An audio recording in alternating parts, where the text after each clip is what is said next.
नमस्कार दोस्तों, स्वागत है आप सभी साथियों का स्मार्ट स्टडी के यूट्यूब चैनल पर। साथियों, आज इस वीडियो में करेंगे पूरे 100 स्टैटिक जीके के क्वेश्चन। बहुत ही इंपॉर्टेंट क्वेश्चन है ये, पूरा शतक वीडियो है। आप लोगों को भी शतक लगाना है आज इस क्लास में। पूरे ये वो क्वेश्चन है साथियों, देखो अभी जैसा जिस टाइप का लेवल का क्वेश्चन आपके एसएससी जीडी के एग्जाम में पूछा जा रहा है ना, बिल्कुल उसी लेवल के क्वेश्चन आपके आने वाले एसएससी एमटीएस का जो अभी पेपर होने वाला है साथियों, उसमें भी इससे थोड़ा सा ही ऊपर आपको लेवल देखने को मिलेगा। तो बहुत ही इंपॉर्टेंट सिलेक्टेड क्वेश्चंस मैंने लिया है इस वीडियो में, खास तौर पे जिनका अभी एसएससी जीडी का पेपर होने वाला है उनके लिए तो बहुत ही इंपॉर्टेंट ये क्लास होने वाला है। तो अंत तक जरूर देखिएगा। सभी साथी वीडियो को लाइक कर दीजिए, अपने सभी दोस्तों के साथ जरूर शेयर कर दीजिएगा। नए साथी जितने भी है चैनल को सब्सक्राइब करके बेल आइकन को ऑन कर लीजिएगा। साथियों, आपके एक लाइक से हमें मोटिवेशन मिलती है, तो प्लीज़ सभी साथी लाइक जरूर कर दीजिएगा। तो चलिए शुरू करते हैं, डायरेक्टली देखते हैं क्वेश्चन। साथियों, इस क्लास में आज सारा ही क्वेश्चन मैंने वन लाइनर लिया है ताकि आपको पढ़ने में आसानी हो।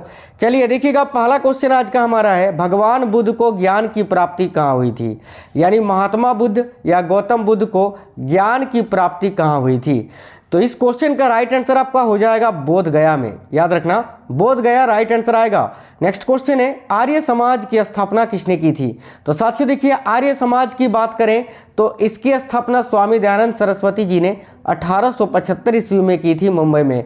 देखिएगा, आर्य समाज साथियों धार्मिक अनुष्ठान और मूर्ति पूजा का विरोध करता है, ये आपको याद रखना है। ठीक है, स्वामी दयानंद सरस्वती जी ने एक प्रसिद्ध नारा दिया था कि वेदों की ओर लौटो, ये पूछा जाता है, याद रखना। अगला क्वेश्चन है, पंजाबी भाषा की लिपि कौन सी है? तो देखिए, पंजाबी भाषा जो है और उसकी जो लिपि है वो है साथियों गुरुमुखी लिपि। जिस तरह हिंदी भाषा की लिपि देवनागरी लिपि है, उसी तरह पंजाबी भाषा की जो लिपि है वो है गुरुमुखी। नेक्स्ट क्वेश्चन है, भारत की मुख्य भूमि का दक्षिणतम किनारा कौन सा है? राइट आंसर आ जाएगा कन्याकुमारी। नेक्स्ट क्वेश्चन है, भारत में सबसे पहले सूर्य किस राज्य में निकलता है? तो साथियों आपको याद रखना है कि भारत का वो कौन सा राज्य है जहां पर सूर्य उदय सबसे पहले होता है, तो अरुणाचल प्रदेश। इंसुलिन का प्रयोग किस बीमारी के उपचार में होता है? तो देखिएगा, इंसुलिन का प्रयोग जो है साथियों मधुमेह के उपचार के लिए किया जाता है, आपको याद रखना है। मधुमेह यानी डायबिटीज की बीमारी, शुगर की बीमारी। बिहू किस राज्य में प्रसिद्ध है? तो साथियों बिहू जो कि असम राज्य में प्रसिद्ध है, आपको याद रखना है, असम का लोक नृत्य है बिहू। अगला क्वेश्चन है, कौन सा विटामिन आंवले में प्रचुर मात्रा में मिलता है? तो देखिएगा, इनमें से कौन सा विटामिन है जो आंवले में प्रचुर मात्रा में मिलता है? तो राइट आंसर आएगा विटामिन सी। अगला क्वेश्चन है, भारत का प्रथम गवर्नर जनरल कौन था? राइट आंसर आएगा साथियों विलियम बेंटिंग। कागज का आविष्कार किस देश में हुआ था? राइट आंसर आएगा चीन। याद रखिएगा, सबसे पहले कागज का आविष्कार चीन में हुआ था। गौतम बुद्ध के बचपन का नाम क्या था? तो साथियों इस क्वेश्चन का राइट आंसर आ जाएगा सिद्धार्थ। बिल्कुल मैंने वही आपके लिए उसी लेवल के क्वेश्चंस लिए हैं जिस लेवल के अभी क्वेश्चंस जीडी में पूछे जा रहे हैं, और आपको पढ़ना भी वही लेवल है। देखिए, भारत में सशस्त्र बलों का सर्वोच्च सेनापति कौन होता है? तो आपको याद रखना है साथियों भारत के राष्ट्रपति।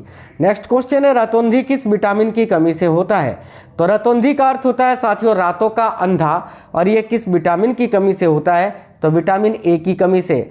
पोंगल किस राज्य का त्यौहार है? तो देखिएगा, पोंगल जो है ये साथियों तमिलनाडु राज्य का त्यौहार है, आपको याद रखना है। गिद्दा और भांगड़ा किस राज्य के लोक नृत्य हैं? तो देखिएगा, गिद्दा और भांगड़ा जो है ये पंजाब राज्य के लोक नृत्य हैं, आपको याद रखना है। अगला क्वेश्चन है, टेलीविजन का आविष्कार किसने किया था? तो साथियों टेलीविजन का आविष्कार किया था जॉन लेगी बेड ने। नेक्स्ट क्वेश्चन है, देखिएगा, भारत की पहली महिला शासिका कौन थी? तो आपको याद रखना है साथियों, भारत की पहली महिला शासिका थी रजिया सुल्तान। बात करें रजिया सुल्तान की तो इल्तुतमिश की पुत्री थी, आपको ये याद रखना है।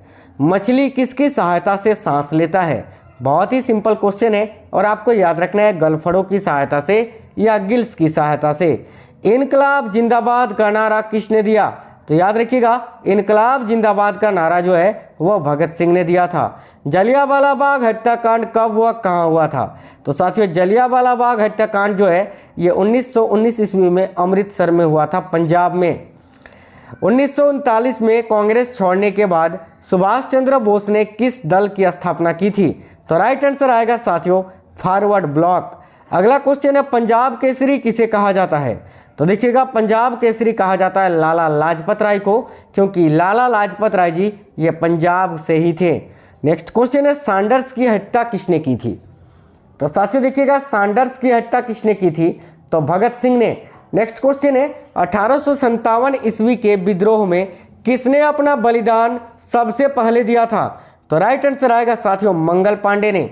भारत की पहली महिला राज्यपाल कौन थी?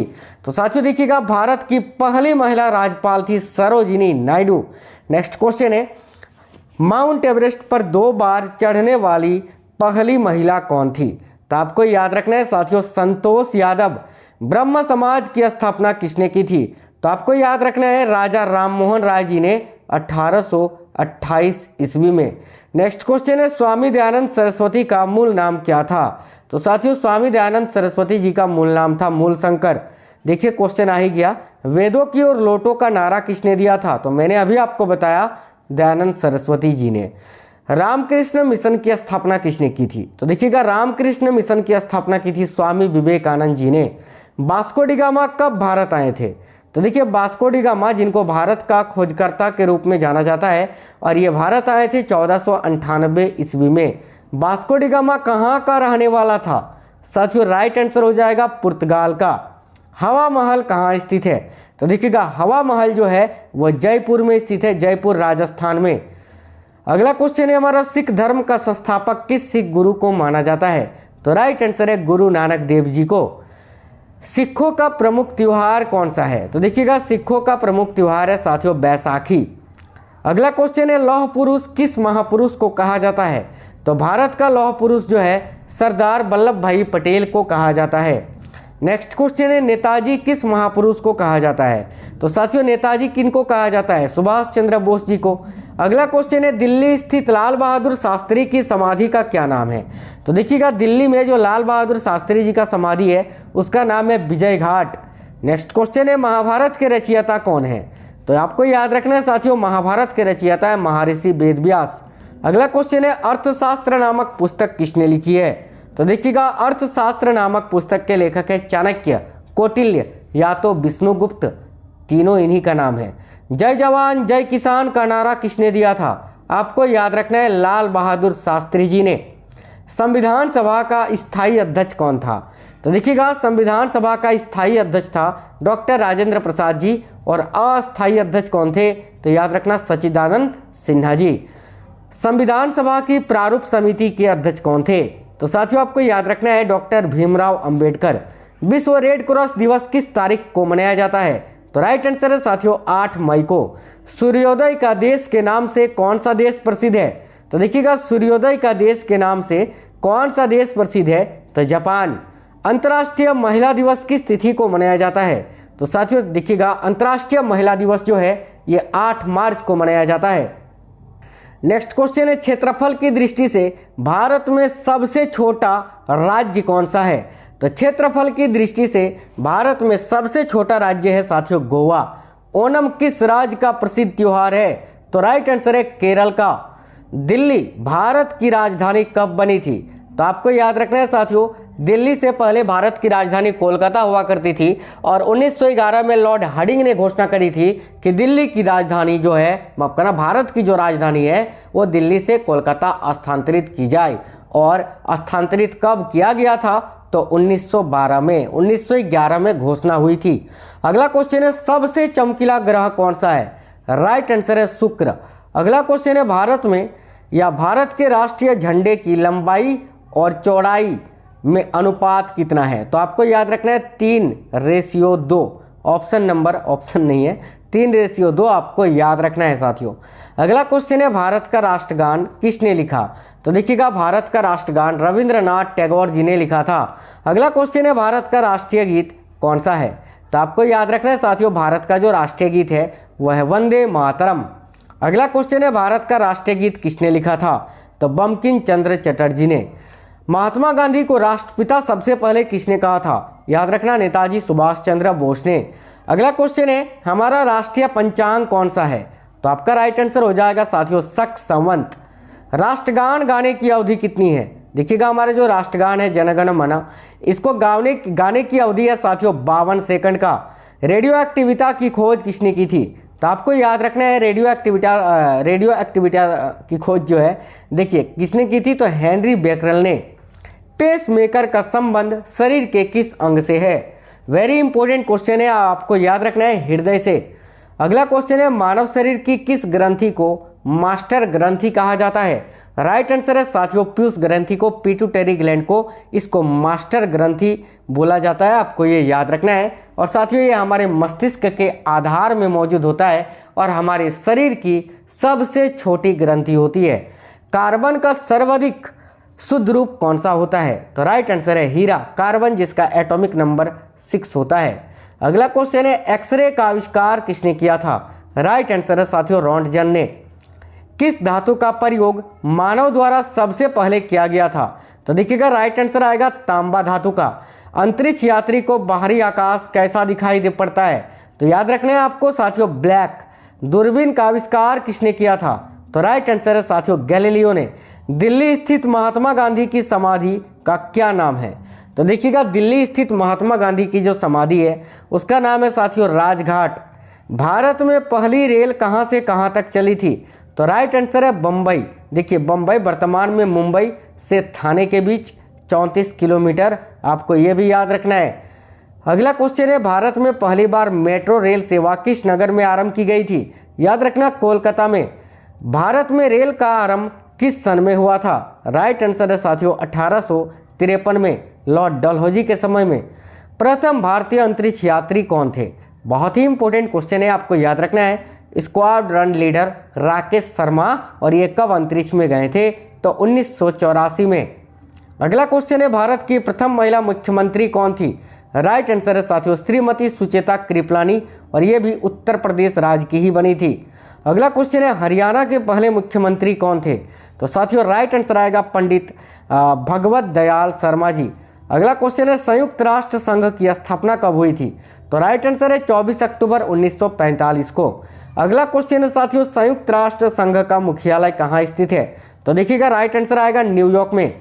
संयुक्त राष्ट्र संघ के पहले महासचिव कौन थे?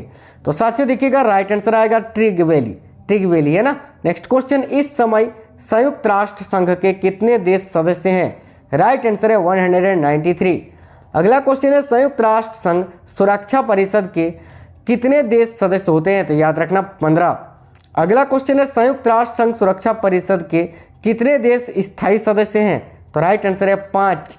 नेक्स्ट क्वेश्चन है अंतर्राष्ट्रीय न्यायालय कहाँ स्थित है? तो आपका राइट आंसर हो जाएगा द हेग में, द हेग नीदरलैंड। अगला क्वेश्चन है संयुक्त राष्ट्र संघ के वर्तमान में महासचिव कौन है? तो साथियों एंटोनियो गुटेरस, जो कि 2017 से लेकर अभी तक बने हैं। 2021 में दोबारा जो है यही बने थे, आपको ये भी याद रखना है एंटोनियो गुटेरस।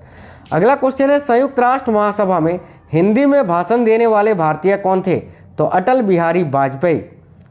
नेक्स्ट क्वेश्चन है संयुक्त राष्ट्र संघ सुरक्षा परिषद के अस्थायी सदस्य कितने वर्ष के लिए चुने जाते हैं? राइट आंसर है 2 वर्ष के लिए। संयुक्त राष्ट्र संघ का 193वां सदस्य देश कौन सा बना था? तो राइट आंसर है साथियों दक्षिण सूडान। किस विटामिन की कमी से खून का रुकना बंद नहीं होता है? तो राइट आंसर है साथियों विटामिन के की कमी से। हिंदी दिवस कब मनाया जाता है? तो देखिएगा हिंदी दिवस जो है 14 सितंबर को मनाया जाता है। संविधान के किस अनुच्छेद द्वारा हिंदी को राष्ट्रभाषा घोषित किया गया है? तो देखिएगा संविधान के किस अनुच्छेद में हिंदी को राष्ट्रभाषा घोषित किया गया है? राइट आंसर है साथियों अनुच्छेद 343 में। ओलंपिक खेलों की एकल स्पर्धा में स्वर्ण पदक जीतने वाले एकमात्र भारतीय कौन है? तो राइट आंसर है साथियों अभिनव बिंद्रा, याद रखना है आपको। ओलंपिक खेलों का आयोजन कितने वर्ष के बाद होता है? राइट आंसर है साथियों 4 वर्ष के बाद। अभी 2020 में ओलंपिक हुआ था ना टोक्यो में, 2020 वाला ही था, लेकिन उसका आयोजन 2021 में हुआ था, लेकिन 2020 ही उसको बोला जाएगा। ठीक है, याद रखना टोक्यो में। अगला क्वेश्चन है सन 2020 में ओलंपिक का स्थान क्या था? ये क्वेश्चन आ ही गया, तो टोक्यो आपका राइट आंसर हो जाएगा। अंतर्राष्ट्रीय मानवाधिकार दिवस कब मनाया जाता है? राइट आंसर है साथियों 10 दिसंबर को। अगला क्वेश्चन है हरियाणा की कौन सी नस्ल की भैंस प्रसिद्ध है? तो हरियाणा में कौन सी नस्ल की भैंस है जो प्रसिद्ध है? तो याद रखिएगा मुर्राह। नेक्स्ट क्वेश्चन है, किस देश की स्थलीय सीमा सर्वाधिक देशों के साथ लगती है? राइट आंसर है साथियों चीन की। बैरोमीटर के पठन में तेजी से गिरावट किस बात का सूचक है? याद रखिएगा तूफान का या अधिक वर्षा, अधिक तूफानी मौसम का। भारतीय मरुस्थल का क्या नाम है? राइट आंसर है थार, जो कि राजस्थान में स्थित है। नेक्स्ट क्वेश्चन है, काजीरंगा राष्ट्रीय अभयारण्य किस राज्य में स्थित है? तो राइट आंसर है साथियों असम में, जो कि एक सींग वाले गेंडे के लिए फेमस है। पृथ्वी अपनी दूरी पर किस दिशा में घूमती है? राइट आंसर है पश्चिम से पूर्व की दिशा में। अगला क्वेश्चन है, उज्जैन किस नदी के किनारे पर बसा है? राइट आंसर है साथियों शिप्रा नदी के। निम्न में से कौन सी धातु बिजली की सबसे अधिक सुचालक है? राइट आंसर है साथियों चांदी। अगला क्वेश्चन है, गोबर गैस में मुख्य रूप से क्या पाया जाता है? तो राइट आंसर है मीथेन। अगला क्वेश्चन है, स्वतंत्रता मेरा जन्मसिद्ध अधिकार है और मैं इसे लेकर रहूंगा किसने कहा था? तो लोकमान्य तिलक ने। राज्यसभा के सदस्यों का चुनाव कितनी अवधि के लिए किया जाता है? राइट आंसर है 6 वर्ष के लिए। हमारी आकाश गंगा का क्या नाम है? तो साथियों राइट आंसर आएगा दुग मेखला या मिल्की वे। हिंदी भाषा का पहला समाचार पत्र कौन सा था? राइट आंसर है साथियों उदंत मार्तंड। नेक्स्ट क्वेश्चन, तुलसीदास कृत रामचरितमानस हिंदी भाषा की किस बोली में लिखी गई है? राइट आंसर है साथियों अवधी बोली में। बिल्कुल सुपर फास्ट मैंने करा दिया आपको, T20 भी नहीं T10 के स्पीड में आप लोगों ने शतक पूरा किया आज जीके जीएस के स्टैटिक जीके टॉपिक का। तो सारे क्वेश्चन स्टैटिक जीके के थे और इसमें से 50 से 60% क्वेश्चन ऐसे हैं जो अभी एसएससी जीडी 2023 के एग्जाम में पूछे गए हैं इस बार। बाकी जो क्वेश्चन है वो एक्सपेक्टेड क्वेश्चन थे, आपके आने वाले एग्जामों में पूछे जाएंगे। तो साथियों वीडियो को लाइक जरूर कर देना। अगर आपको वीडियो पसंद आया है तो चैनल को सब्सक्राइब करके बेल आइकन को जरूर ऑन कर लेना। अपने सभी दोस्तों के साथ जरूर शेयर करिएगा। कमेंट बॉक्स में कमेंट करके ये जरूर बता दीजिए आपको ये वीडियो कैसा लगा है। तब तक के लिए जय हिंद, वंदे मातरम।